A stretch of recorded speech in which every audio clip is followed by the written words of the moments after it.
Hi everyone, welcome to this video and congratulations to all the students who are the winner of 2026 Turkiye Burslari scholarship. Selection के बाद students को काफ़ी ज़्यादा confusion होती है documents को लेकर के कौन सा स्टेप पहले किया जाए और कौन सा बाद में, जैसा कि medical report, attestation, IBCC verification, MOFA और अपोस्टाइल। तो इस वीडियो में हम सारे स्टेप्स को वन बाय वन कवर करेंगे। Before starting this video I have to request from you, please subscribe my channel. और दूसरा, जिन लोगों ने स्कॉलरशिप को अवेल नहीं करना तो प्लीज़ वो टाइमली रिजेक्ट कर दें, ताकि जो बाकी स्टूडेंट्स वेटिंग लिस्ट में हैं उनको टाइमली इन्फॉर्म किया जा सके और वो फिर अपनी डॉक्यूमेंटेशन स्टार्ट कर सकें। तो डॉक्यूमेंट्स में सबसे पहली जो चीज़ है वो है मेडिकल रिपोर्ट। स्टूडेंट काफ़ी ज़्यादा कंफ्यूज होते हैं कि ये मेडिकल रिपोर्ट कहाँ से बनवाई जाए। तो आप ये मेडिकल रिपोर्ट किसी भी गवर्नमेंट हॉस्पिटल से बनवा सकते हैं, लेकिन आपकी उस रिपोर्ट में कुछ चीज़ें होनी चाहिए जिनको मैं अपनी स्क्रीन पे मेंशन कर रहा हूँ। सो प्लीज़ मेक श्योर कि आपकी रिपोर्ट में वो सारी चीज़ें हों, जैसे कि स्टूडेंट का कंप्लीट नेम, सीएनआईसी और passport number, date of examination, required test results, hospital का ऑफिशियल लेटर हेड, हॉस्पिटल की स्टैम्प, ऑथराइज्ड ऑफिसर का name and designation, signature of the medical superintendent और डेप्यूटी सुपरिटेंडेंट।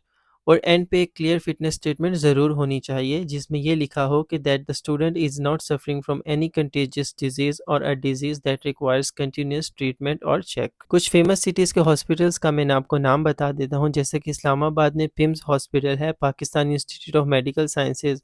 दूसरा ऑप्शन है federal government polyclinic hospital.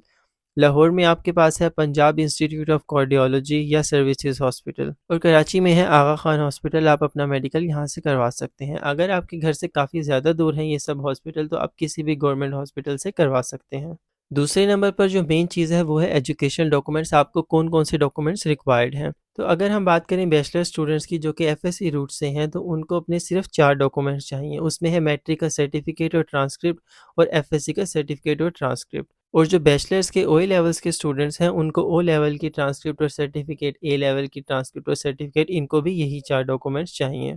और अगर master students की बात करें तो उनको ये 4 डॉक्यूमेंट्स और उनकी बैचलर की डिग्री प्लस ट्रांसक्रिप्ट, ये 6 डॉक्यूमेंट्स चाहिए होंगे। और अगर हम पीएचडी की बात करें तो उनके लिए ये 6 डॉक्यूमेंट्स और उनकी मास्टर्स की डिग्री प्लस ट्रांसक्रिप्ट भी होनी चाहिए। तो यहाँ पर हमारे पहले 2 स्टेप्स कंप्लीट हो चुके हैं। एक है मेडिकल रिपोर्ट और दूसरा आपके डॉक्यूमेंट्स। तो गाइस, थर्ड स्टेप है अटेस्टेशन का। तो अगर हम सबसे पहले बात करें एफएससी स्टूडेंट्स की, तो उनको अपने चारों के चारों एजुकेशन डॉक्यूमेंट सबसे पहले अपने रिस्पेक्टिव बोर्ड से अटेस्ट करवाने हैं। उसके बाद वो डॉक्यूमेंट्स आईबीसीसी से अटेस्ट होंगे और उसके बाद वो मोफा से अपोस्टाइल होंगे। उसके अलावा जो ओए लेवल्स के स्टूडेंट हैं, सबसे पहले उनको इक्विवेलेंसी सर्टिफिकेट बनवाना है आईबीसीसी से। उसके बाद उनको जो अपनी ओए लेवल्स की डिग्री है वो ब्रिटिश काउंसिल से अटेस्ट करवानी है। और जिस वेबसाइट से वो फॉर्म फिल होगा ब्रिटिश काउंसिल का, उसको मैं डिस्क्रिप्शन में मेंशन कर रहा हूँ, so you can go and check out that link too. और उसके बाद फिर ओए लेवल्स के डॉक्यूमेंट्स की मोफा से अपोस्टाइल होगा। उसके बाद है मास्टर स्टूडेंट का प्रोसेस। काफ़ी हद तक एफएससी स्टूडेंट से सिमिलर है। उनके जो इनिशियल 4 डॉक्यूमेंट्स हैं वो सेम है एज़ एफएससी। उसके बाद जो उनकी बैचलर्स की डिग्री है वो पहले एचईसी से अटेस्ट होगी और उसके बाद मोफा से अपोस्टाइल होगी। और अगर हम बात करें पीएचडी स्टूडेंट की, तो उनकी मास्टर्स डिग्री और ट्रांसक्रिप्ट पहले एचईसी से अटेस्ट होगी और उसके बाद मोफा से अपोस्टाइल होगी। तो गाइज, अभी तक हम 3 स्टेप्स को कवर कर चुके हैं। सबसे पहला है मेडिकल रिपोर्ट, दूसरा आपके एजुकेशनल डॉक्यूमेंट्स और तीसरा अटेस्टेशन ऑफ योर डॉक्यूमेंट्स। तो गाइज, अटेस्टेशन के बाद जो नेक्स्ट स्टेप है वो है ट्रांसलेशन ऑफ योर डॉक्यूमेंट्स। यहाँ पर स्टूडेंट्स काफ़ी ज़्यादा मिस्टेक करते हैं कि वो अनऑथराइज्ड ट्रांसलेटर से अपने डॉक्यूमेंट्स को जो है ट्रांसलेट करवाते हैं और बाद में एम्बेसी उनको एक्सेप्ट नहीं करती। सो make sure you get your documents translated from verified translators. मैं एक पीडीएफ का लिंक अटैच कर रहा हूँ इस वीडियो के डिस्क्रिप्शन में, जहाँ पर वेरीफाइड ट्रांसलेटर्स की लिस्ट मौजूद है, आप उनको कॉन्टैक्ट कर सकते हैं। तो अब बात आती है कि कौन से डॉक्यूमेंट्स की ट्रांसलेशन चाहिए। ऑल द डॉक्यूमेंट्स जिनकी हमने अटेस्टेशन और अपोस्टल करवाई है, उसके अलावा आपकी मेडिकल रिपोर्ट प्लस पासपोर्ट, तो इनकी ट्रांसलेशन कंपलसरी है फ्रॉम ऑथराइज्ड ट्रांसलेटर्स। इसके बाद नेक्स्ट स्टेप है एम्बेसी की अपॉइंटमेंट लेना। मैं यहाँ पर एक ईमेल एड्रेस मेंशन कर रहा हूँ, आप इस ईमेल के एड्रेस के थ्रू भी उनसे अपॉइंटमेंट ले सकते हैं। और दूसरी चीज़, स्कॉलरशिप स्टूडेंट्स को डायरेक्ट वॉक इन भी अलाउ है। अगर आपको अपॉइंटमेंट के लिए ईमेल के थ्रू रिप्लाई नहीं आता तो आप डायरेक्ट एम्बेसी भी जा सकते हैं। तो एम्बेसी जाते वक्त आपको कौन से डॉक्यूमेंट्स लेके जाने हैं वो मैं आपको बता देता हूँ। You need to bring your original attested documents, photocopies, original translations, passport, scholarship agreement letter in English and Turkish, and offer letter, biometric pictures, passport size.